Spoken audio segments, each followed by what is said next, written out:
Have you ever seen a musician named as a chorus in a university? Me neither. Hey, and welcome to my YouTube channel. Today, we'll look into a chorus named Taylor Swift. Stick with us until the end of the story. Please do subscribe to get more of videos like this.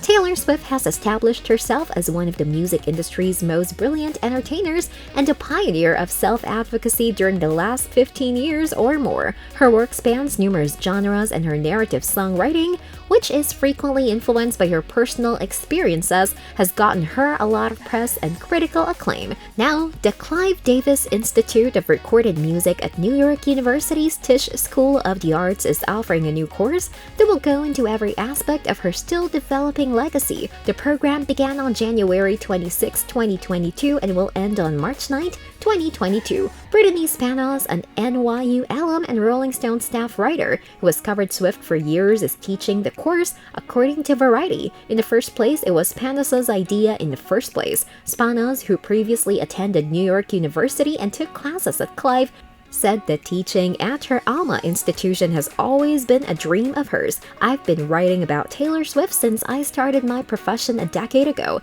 and I've been a huge fan of hers for even longer. It's a privilege to be able to share my Swiftie knowledge with such an intelligent set of pupils. Variety quoted her as saying, in the same way that Clive academics like Jason King, Vivian Goldman, and Joe Levy helped me reconsider how to engage with one of the world's biggest and occasionally polarizing stars when I attended their courses. She continued, she's a Taylor fan, but she also understands how to contextualize her culturally and how to get students to think more deeply about her and her music through the lens of gender, feminism, race, and class, and other categories related to identity, and that deeper thinking is what this program is all about. Jason King, the Davis Institute chair and one of Spanos' former professors, told Variety. Despite the fact that the singer has been invited to speak to the class, the invitation has yet to be accepted. Swift's progress as a creative music entrepreneur will be discussed, as well as the legacy of songwriters who have affected her. Swift, like any other international superstar,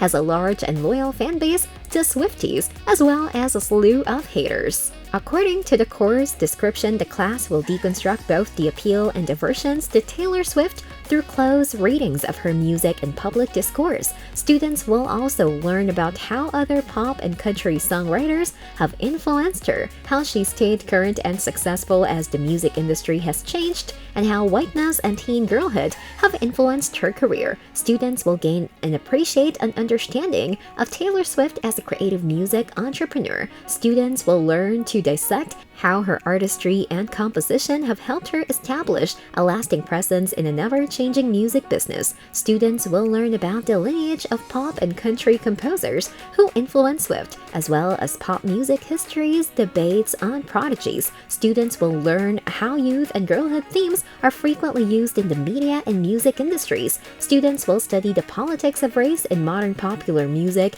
and examine whiteness in relation to Swift's politics, songwriting, worldview, and relationships with the larger cultural environment. Students' creative appreciation, critical thinking, research, and writing skills will grow in sophistication. She has 8 #1 hits on the Billboard Hot 100, as well as 11 Grammy Awards, including 3 for Album of the Year, an Emmy Award, 34 American Music Awards, the most for an artist, and 55 Guinness World Records. Swift has a diverse career that includes country, pop, folk, and alternative music. Taylor Swift's first 3 studio albums, Taylor Swift, Fearless, and Speak Now, are classified as country. Red, her eclectic 4th studio album, is classified as both country and pop. 1989, Reputation, and Lover are classified as pop, and Folklore and Evermore are classified as alternative. Synth pop, country pop, rock, electropop, and indie, among other genres, have been used to characterize her music. Certain tracks, particularly those on Reputation, include elements of R&B,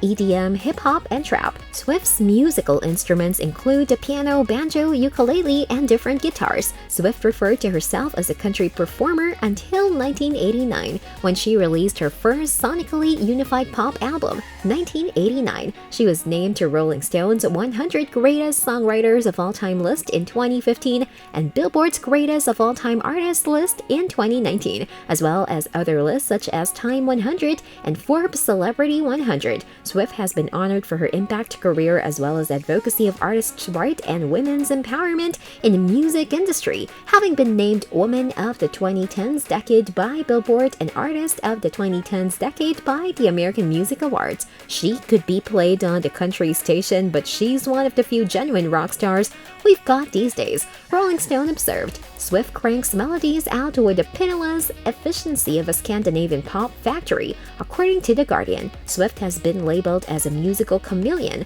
by Time in consequence for her ability to consistently reinvent while remaining herself. Taylor has always been one of transcendence and clandestine boundary pushing. Clash added, adding that she has reached a stage where Taylor Swift is just Taylor Swift, undefined by any genre. Tell us what your thoughts are on the Taylor Swift chorus and can you take it? Talk to us on the comment section. Remember to subscribe to get more interesting stories.